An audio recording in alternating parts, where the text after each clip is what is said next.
Why do fools so often sit on thrones, while the wise are left whispering in the shadows? It's a question that should haunt us more than it does. You've seen it. We all have. A boss who couldn't lead a silent retreat.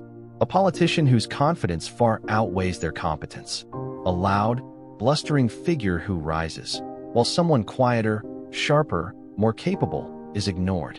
And somehow, this keeps happening. Again and again. It's not just a glitch in the system. It is the system. History is full of it. Rome had Nero. America had CEOs selling lies with billion-dollar smiles. And every office, every institution, every power structure seems to echo the same strange pattern. We look at those in charge and think, how did they get there? And deeper still, why do people keep following them? Maybe we've been taught the wrong version of success. We like to believe that intelligence, skill, and moral integrity naturally rise to the top. But what if the very traits that make someone genuinely intelligent are the same traits that keep them from ever holding power? What if the game is rigged, not just politically or economically, but psychologically?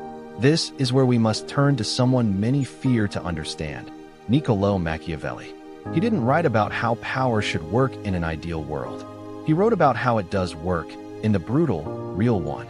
And what he saw was uncomfortable, because behind the illusion of competence lies something darker, something more strategic. A system where appearing intelligent matters more than being intelligent. And once you see it, you can't unsee it. So let's look deeper. Not at what power pretends to be, but what it really is. And it begins here, with the mask. We live in a world obsessed with appearances. And nowhere is this obsession more dangerous than in the realm of power. Machiavelli wrote, "Everyone sees what you appear to be, few experience what you really are." He wasn't being cynical. He was being precise. Because in politics, in business, even in daily life, perception is currency. Power doesn't ask, "Are you wise?" It asks, "Do you look like you know what you're doing?" And that's the first bitter truth. It's not the most competent who rise. It's often the most convincing. Think about it. The truly capable hesitate. They reflect. They see shades of gray. But the world doesn't reward caution. It rewards certainty, real or faked. A person who moves quickly, speaks boldly, and shows no visible doubt often climbs faster than someone who actually understands the depth of the problem. Because in the eyes of the crowd, confidence equals competence. It's a shortcut we all take, without meaning to. And this isn't just philosophical speculation. Modern psychology backs it up. We're wired to trust the strong voice in the room, not the quiet one thinking things through. It feels safer to follow someone who sounds sure, even if they're dead wrong. This is the mask. It's the illusion of control, the posture of leadership, the performance of wisdom. And it works. But here's the real tragedy. The person behind that mask might be hollow. Meanwhile, the one who actually carries the wisdom is overlooked, dismissed, even silenced, because they didn't sell themselves well enough. So the mask wins, again and again. And yet, there's something deeper beneath the surface of this illusion. Something most people miss entirely. Because what if it's not just about what the mask hides, but about what real intelligence often reveals? Real intelligence is rarely loud. It hesitates. It second-guesses. It sees too many angles, too many what-ifs, too many unintended consequences. And that's the trap. Because while the bold move forward with blind certainty, the intelligent pause. Not out of weakness, but out of awareness. But power doesn't wait. It doesn't reward complexity.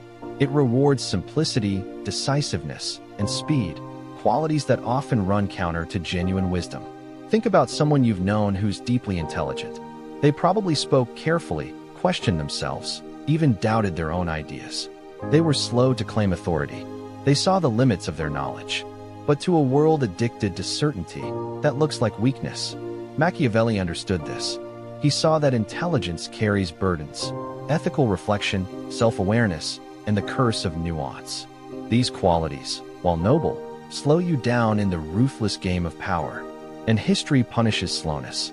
Consider Socrates, revered now as a pillar of wisdom, but in his time, he was condemned to death for asking too many questions, for refusing to speak in absolutes. He unsettled the comfortable lies of his society and was killed for it. Now compare that to the charismatic leader who declares, "I alone can fix this." No doubts, no nuance, just conviction. Guess who the crowd follows? Modern research confirms this uncomfortable pattern. Studies suggest that intelligence boosts leadership effectiveness, but only to a point. Go too far, and the benefits reverse. Why? Because highly intelligent people often struggle to relate to others who don't think the same way. They speak in complex terms. They hesitate. They qualify. And in the fast-moving arena of influence, that's fatal. So here we are, living in a paradox. The smarter you are, the harder it can be to lead. Not because you aren't capable, but because your very depth becomes a barrier. You see too much, feel too much, think too much. And while that makes for an extraordinary human being, it can make for a deeply ineffective politician, CEO, or public figure. Unless, of course, you learn how to hide it. But that's a different story. For now, the pattern is clear. Bold simplicity outpaces thoughtful complexity. And it's not intelligence that people follow, it's certainty. And that leads us to the next question. If it's not brilliance that lifts someone into power, then what is? So if intelligence isn't what propels people to power, what does? Often it's noise, volume, the performance of certainty. And the disturbing truth is, those who know the least are often the most eager to speak. They don't pause to reflect because they don't see the need. They don't hesitate because they don't understand what they're missing. This is not just anecdotal, it's a well-documented psychological effect. You may have heard of it, the Dunning-Kruger effect. It's the cognitive bias that causes people with low ability to overestimate their competence, while those with genuine skill underestimate theirs because they're painfully aware of what they don't know. The result? The loudest voice in the room isn't always the smartest. It's often the most oblivious. Shakespeare knew this centuries ago. The fool doth think he is wise, but the wise man knows himself to be a fool. And in that single line, he captured the exact mechanism by which incompetence climbs the ladder. Because when a fool believes himself wise, he speaks with conviction. And when the wise man doubts himself, he speaks with caution. To the crowd, one sounds like a leader, the other like a follower. Modern research confirms this again and again. A 2020 study found that individuals who displayed high overconfidence were more likely to be seen as leaders, regardless of their actual ability. Let that sink in. Not better results, not deeper insight, just more swagger. It's the illusion of certainty, and it works. People are drawn to strong declarations, to I know instead of I think. They want someone to take charge, to make the decision, to own the moment. And the overconfident are more than happy to volunteer. It's why the room so often follows the wrong person. Not because they're tricked, but because their instincts tell them that confidence equals clarity, and clarity equals competence. But that instinct is outdated. It comes from a world where decisions had to be made quickly, with little information, where confidence was a survival trait. Today, that shortcut fails us. Because complexity rules the world, but simplicity still rules perception. And so the stage is set. Those who lack self-awareness rise through sheer force of belief in themselves, while those who reflect, hesitate, and care struggle to gain a foothold. But it doesn't stop there. Once the wrong person is in power, something even darker begins to unfold. Because it's not just about how they rise, it's about how they stay. Once incompetence takes the throne, it doesn't just sit quietly. It fortifies itself. It multiplies. Because power, once gained, fears being taken. And here's where overconfidence turns from a performance into a weapon. Insecure leaders, those who deep down know they're not qualified, don't seek out the best people to support them. They seek out the most loyal, the most agreeable, the least threatening. They don't build teams of competence. They build echo chambers. Machiavelli saw this long ago. He wrote, "The first method for estimating the intelligence of a ruler is to look at the men he has around him." And what do you often find around weak rulers? People even weaker. Yes men, flatterers, loyalists. Not because they are the best, but because they pose no risk. This is how incompetence becomes institutional. A leader afraid of being exposed will surround themselves with people who can't expose them. And the result? An entire structure that slowly sinks under its own mediocrity. It happens in governments. It happens in corporations. It even happens in families. What begins as one person faking confidence becomes a culture where truth is a threat. You've probably seen it. The workplace where questioning things is seen as not being a team player. The political movement where doubt is betrayal. The group where asking for accountability makes you the enemy. These are not accidents. They are designs, intentional or not, by insecure leaders to protect their position. And this creates a ripple effect. Because once that kind of structure is in place, it doesn't just protect incompetence. It repels competence. The smart, the ethical, the capable don't last in these environments. They either leave or they get crushed. And so the cycle continues. One weak leader creates many. One illusion becomes a system of illusions. But why does this pattern repeat so easily? Why are we so quick to support those who seem confident, even when their actions scream otherwise? There's something deeper at play, something ancient. A psychological instinct wired into our need for safety and simplicity. We like to think of ourselves as rational, that we weigh the facts, question appearances, seek truth. But when uncertainty knocks, our instincts speak louder than logic. And they say, find someone who sounds sure, even if they're wrong. This is the heart of the trap, not just in politics, but in human nature itself. When the world feels chaotic, we don't reach for the complex answer. We reach for the simple one, because certainty feels safe. And complexity, that feels like danger. It's in our biology. Our ancestors didn't have time for long deliberations while facing threats. They had to act, fast, decisively. So they learned to follow the one who seemed confident, not necessarily the one who was right. That instinct still lives in us. But the threats have changed. Now, the dangers are nuanced. Economic systems, climate change, global conflict, psychological manipulation. And still, we chase the strong voice. The easy answer. Machiavelli saw this centuries ago. He wrote, "For the great majority of mankind are satisfied with appearances, as though they were realities." He wasn't insulting people. He was observing something true, that in times of fear, uncertainty, or pressure, we crave clarity more than accuracy. Just think about it. When have you felt most drawn to a leader or an idea? Was it when someone told you, "It's complicated, there are trade-offs, we'll need to think carefully"? Or was it when someone said, "I have the answer, follow me"? We fall for the illusion because it soothes us. It silences the inner chaos. It gives us a story that's easy to hold, even if it's false. And those who want power realize this. They don't need to tell the truth. They just need to make us feel safe. It's why nuanced experts often lose debates to confident charlatans. It's why complex truths are ignored in favor of comforting lies.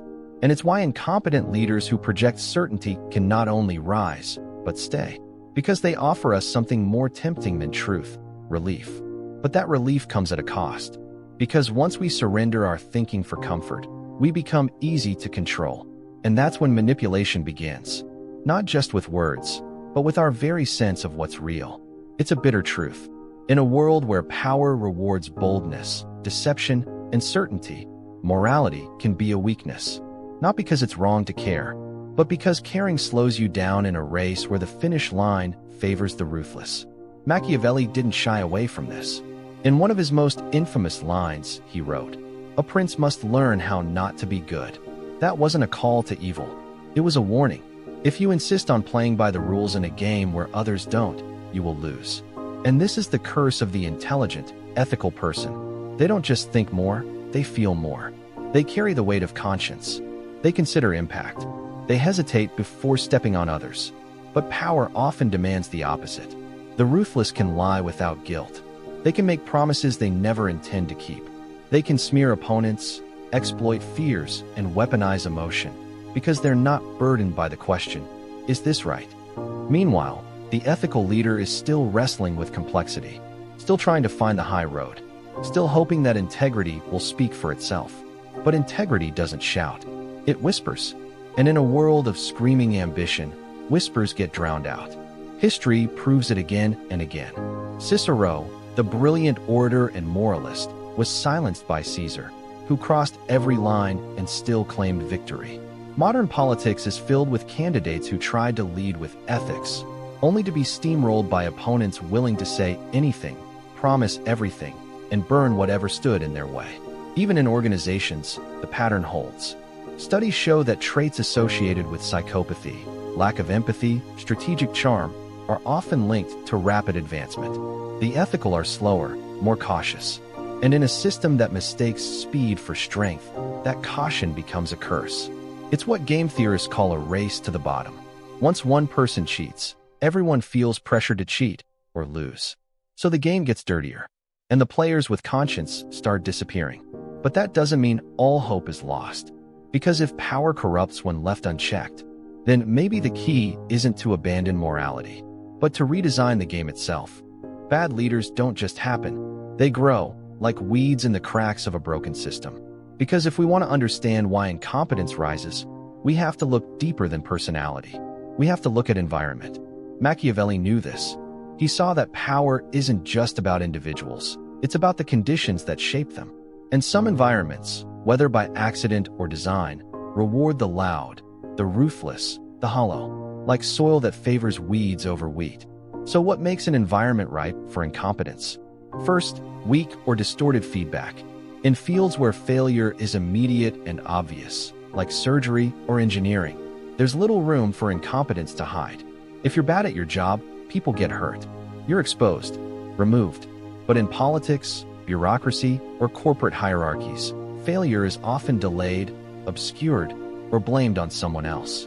There's no clear scoreboard, no urgent accountability. So the incompetent survive, and sometimes thrive. Second, centralized power without checks. When one person or a small group holds all the decision-making authority, incompetence has no friction to face. There's no one to say, "This doesn't make sense." No system to slow the damage. It happened in the collapse of the Soviet Union. It's happened in corporations where boards simply rubber-stamp the CEO. Without oversight, error becomes policy, and incompetence becomes invisible until the consequences explode. Third, ambiguity. In environments where success isn't clearly defined, where goals are vague or subjective, appearance trumps reality. Style wins over substance. People get rewarded not for actual performance, but for how well they look like they're performing. And fourth, the wrong incentives. When systems reward short-term wins over long-term value, the slick and shallow will always rise. They make big promises, deliver flashy results, and walk away before the fallout. We saw this during the 2008 financial crisis, and we see it now, wherever leadership is measured by charisma instead of consequence. So the real question becomes, what kind of world have we built? Are we creating structures that reward wisdom, or ones that punish it? Look around your own life. The organizations you've worked in, the institutions you've trusted, do they elevate thoughtfulness or ambition without depth? Because incompetence isn't just a personal failure. It's often a systemic outcome. And unless we change the system, we'll keep getting the same kind of leaders, again and again. But even in broken systems, incompetence doesn't hold power by accident. It holds power through strategy. Incompetent leaders don't just stumble into power. They cling to it, using tactics that bypass reason and strike straight at emotion. Because once you understand how fragile their position truly is, you realize they can't afford honesty, or fairness, or truth. They need control, and control, in their hands, often looks like psychological warfare. The first tactic? Tribalism. They split the world into us and them. Loyalty becomes identity. Criticism becomes betrayal. Disagreement becomes treason. This is how insecure leaders make themselves untouchable. They fuse their image with the group's sense of belonging. So to question them feels like questioning the tribe itself. It's how cult leaders operate. It's how corrupt politicians survive scandal after scandal. And it's how incompetent CEOs silence dissent by labeling every question as negativity. Second, chaos. They don't create clarity. They overwhelm it. Scandal after scandal. Outrage after outrage.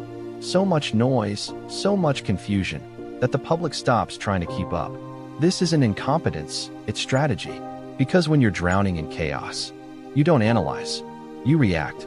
And in the fog of panic, people cling to the familiar voice, the bold voice, the one that seems in control, even if they're the one who lit the fire. Third, contradiction, or what Orwell called doublethink. Say one thing today, the opposite tomorrow. Deny both, and repeat. The goal isn't to persuade. The goal is to exhaust, to make people stop caring about truth at all. Because when nothing is solid, accountability disappears. You've seen this before. The leader who lies openly, changes positions constantly, and somehow keeps support. Not because people believe them, but because they no longer know what to believe. Fourth, they prey on insecurity, economic fear, social instability, loneliness. These leaders offer simple enemies and easy answers to people in pain. And it works. Because when someone is scared for their future, they don't want a complex analysis of systemic factors. They want to hear, "It's not your fault. It's theirs. I'll fix it." That lie is powerful because it feels like hope. But it's not hope. It's manipulation disguised as certainty. And once these tactics take root, incompetence doesn't just survive, it metastasizes. So the question becomes, how do we protect ourselves?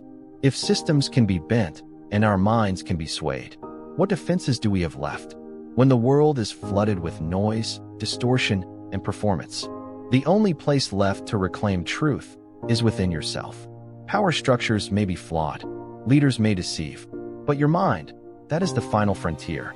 And if you want to stay free, clear, and grounded in a world built to manipulate you, you need to build psychological immunity, habits that make you resistant to illusion. It starts with something rare, quiet, and powerful. Intellectual humility, the ability to say, "I might be wrong," to admit what you don't know, to pause before forming conclusions. Studies show that people who practice intellectual humility make better decisions. They're less likely to fall for lies. They think more clearly, not because they know more, but because they doubt better. It's not weakness, it's a shield. Because the overconfident are easily led. The humble ask questions. And in a world of manipulation, questions are survival. Second, media literacy. We are bombarded with information. Endless headlines, emotional content, viral claims. But not all of it is designed to inform. Much of it is designed to provoke. Learning to discern depth from spectacle isn't just a skill, it's a form of rebellion. It means asking, who benefits from me believing this? Is this fact, or is this performance? Is this feeding my clarity or my outrage? Warren Buffett once said, "The difference between successful people and really successful people is that really successful people say no to almost everything." Apply that to your attention. Say no to noise. Say yes to silence, reflection, understanding. Third, philosophical reflection. Step back. Turn inward. Ask not just what you think, but why. The Stoics did this daily. They sat with their thoughts. They examined their impulses. Not to control the world, but to control their response to it. This is the foundation of wisdom. Not knowing everything, but knowing yourself. In a world that teaches you to react, choose reflection. Because once you understand how your own mind works, you become far harder to control. And these practices, humility, discernment, reflection, aren't just protection for the self. They're seeds. Seeds for something bigger. Because if individuals can build immunity, then perhaps systems can too. A single wise person can resist manipulation, but one person cannot fix a broken system alone.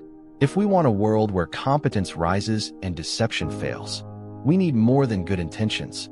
We need good design.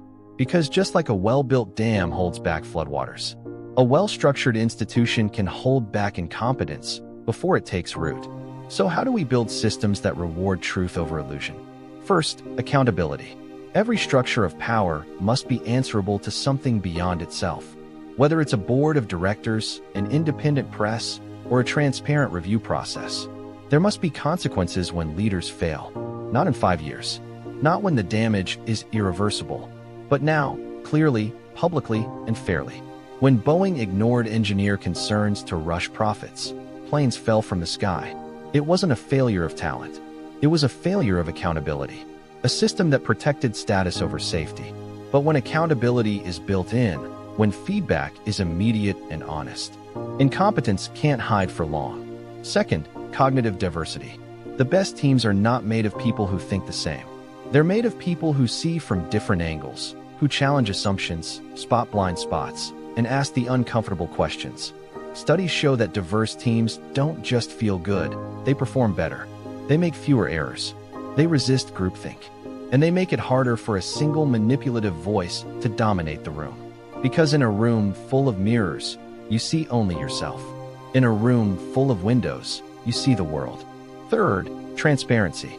Secrecy is the enemy of merit. When information is hidden, when decisions are made in shadow, the illusion of competence thrives. But when systems are open, when choices must be explained, data must be shared, and conflicts must be declared, truth has a fighting chance. It's why open government laws matter. It's why scientific journals require peer review. And it's why any institution that seeks real excellence must be designed to reveal, not conceal. And at the heart of all of this is education. Not just the teaching of technical skills, but the cultivation of thought. The ancient Athenians created the academy, not just to train citizens, but to teach them how to think. Florence gave birth to the humanists, who saw education not as job training, but as soul shaping. And today, more than ever, we need that spirit back. Because without a population capable of thinking clearly, the best designed institutions will still fall to the worst designed minds. So ask yourself, in your community, in your workplace, in your country, do the systems reward substance or performance? And what would it look like to build a world that honors wisdom over noise? Machiavelli has been feared, misquoted, and misunderstood for centuries. He's painted as a schemer, a puppet master, a philosopher of manipulation. But look closer, and you'll see something different. Not a man who glorified corruption, but a man who revealed it.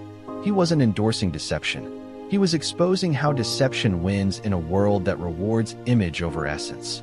Because you can't change a system you refuse to see clearly. And that's what Machiavelli gave us. Not a guide to darkness, but a mirror. A way to look honestly at how power functions when virtue is not enough. He once said, "It is not titles that honor men, but men that honor titles." And in that one sentence, he told us everything. Power has no intrinsic virtue. It is neither noble nor corrupt on its own. It becomes what we make of it. So the final question isn't just, why do the foolish rise? It's what will we do with that knowledge?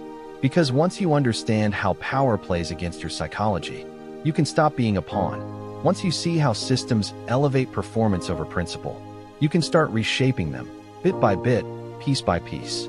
And once you realize that true intelligence requires not just knowledge, but moral courage, you begin to see what real leadership could look like. A leadership that reflects, that questions, that thinks deeply before it acts, and still has the strength to act. We may not be able to erase the illusions that dominate our world, but we can pierce them. We can teach others to see. We can build islands of clarity in oceans of noise. This isn't about rejecting power. It's about redefining what power is. Not the power to deceive, but the power to understand, to build, to rise, not by stepping on others, but by lifting them. Because yes, stupidity sometimes gains power, but intelligence, guided by courage and compassion, still remains our best hope. So ask yourself, where in your life have you seen these patterns play out? Where has performance trumped substance? Where can you begin, right now, to create something more honest, more thoughtful, more enduring? That is where change begins. Not with noise, but with clarity. Not with rage, but with wisdom. Not with fear, but with the quiet, steady light of understanding. Because understanding the darkness doesn't mean surrendering to it. It means gaining the power to create light.